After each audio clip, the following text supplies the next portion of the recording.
ಮಾವಿನಕಟ್ಟಿ ಗ್ರಾಮದ ಶ್ರೀ ವಿಠ್ಠಲ ರಖುಮಾಯಿ ಹಾಗೂ ಶ್ರೀ ಲಕ್ಷ್ಮೀದೇವಿ ಮಂದಿರಗಳ ಜೀರ್ಣೋದ್ಧಾರ ಕಾಮಗಾರಿಗಳ ಹಿನ್ನೆಲೆಯಲ್ಲಿ ಮಹಿಳಾ ಮತ್ತು ಮಕ್ಕಳ ಅಭಿವೃದ್ಧಿ ಸಚಿವೆ ಲಕ್ಷ್ಮೀ ಹೆಬ್ಬಾಳ್ಕರ್ ಅವರು ಗ್ರಾಮಸ್ಥರಿಗೆ ಆರ್ಥಿಕ ಸಹಾಯವನ್ನು ಹಸ್ತಾಂತರಿಸಿದರು.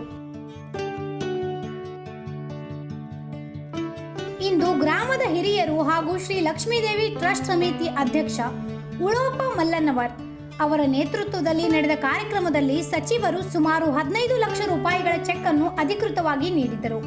ಈ ಸಂದರ್ಭದಲ್ಲಿ ಗ್ರಾಮಸ್ಥರು ದೇವಸ್ಥಾನಗಳ ಅಭಿವೃದ್ಧಿಗೆ ಸರ್ಕಾರದ ಸಹಕಾರ ದೊರೆತಿರುವುದಕ್ಕೆ ಸಂತೋಷ ವ್ಯಕ್ತಪಡಿಸಿದರು. ದೇವಸ್ಥಾನಗಳ ಜೀರ್ಣೋದ್ಧಾರದಿಂದ ಗ್ರಾಮದಲ್ಲಿ ಧಾರ್ಮಿಕ ಹಾಗೂ ಸಾಂಸ್ಕೃತಿಕ ಚಟುವಟಿಕೆಗಳು ಇನ್ನಷ್ಟು ಬಲ ಪಡೆಯಲಿವೆ ಎಂದು ಸ್ಥಳೀಯರು ಅಭಿಪ್ರಾಯಪಟ್ಟರು.